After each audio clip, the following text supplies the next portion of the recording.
I don't want to alarm you. Do you remember a TV show we used to watch together? It was called... The Big O Big? Yeah. Do you watch?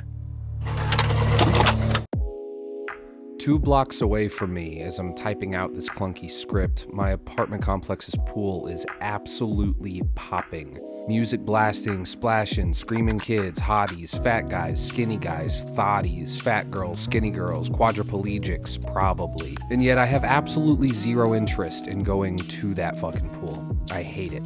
Swimming for pleasure is simply not for me. It never has been and never will be. I know how to swim, but it's like a skill that I really only have for emergencies, whatever those may be.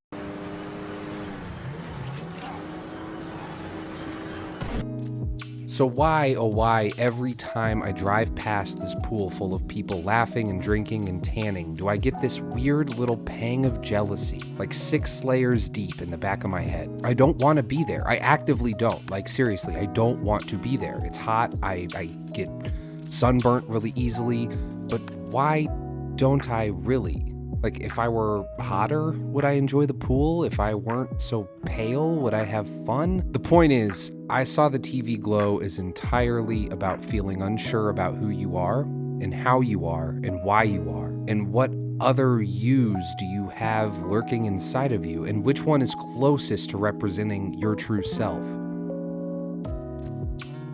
That disconnect between body and mind, which one is more you?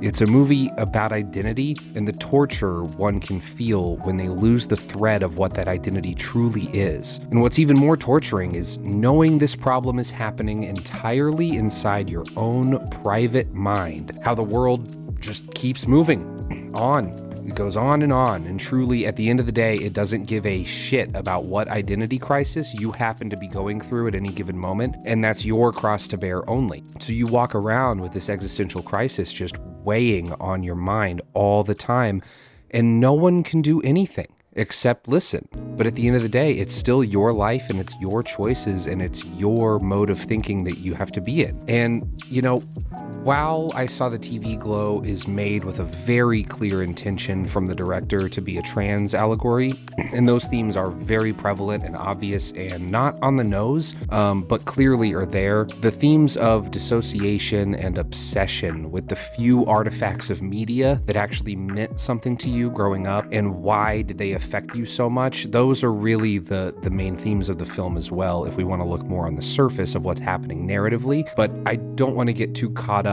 in the narrative of this movie. This is much more a vibes movie. I do compare it to Charlie Kaufman, and I don't mean, you know, it's kind of like Charlie Kaufman, but Kaufman obviously is like way better.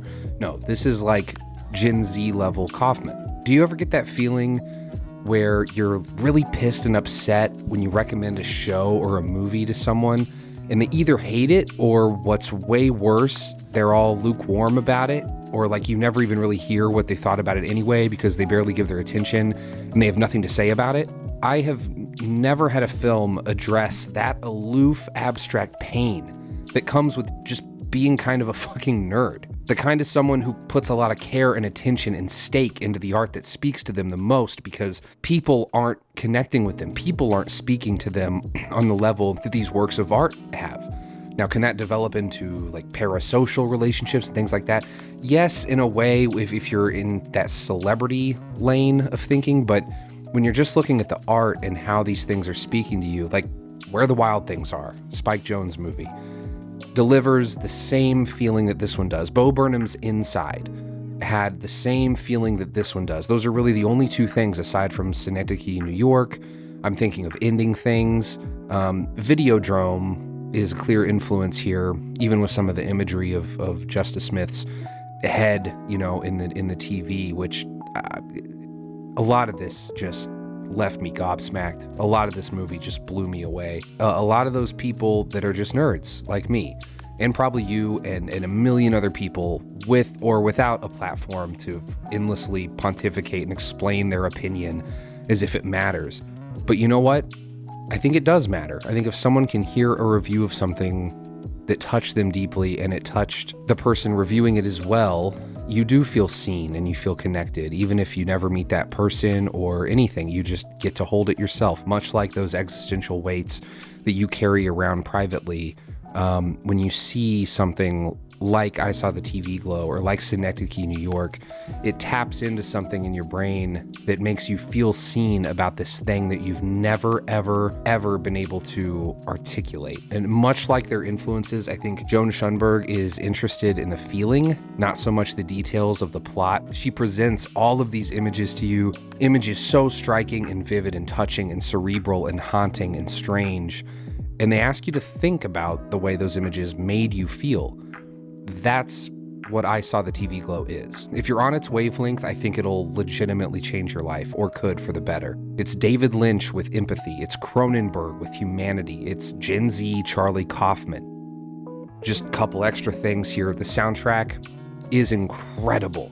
From a pretty good Broken Social Scene cover of that Anthems for a 17-Year-Old Girl, which made famous for me, at least, in Scott Pilgrim. I love that song to death ever since I heard it. To Caroline Polachek. The music in this movie is just beautiful and intentional and is very heavily used and leaned on, letting some songs play in their entirety over scenes of just meandering, wandering hallways and these tender moments and intimacy between characters.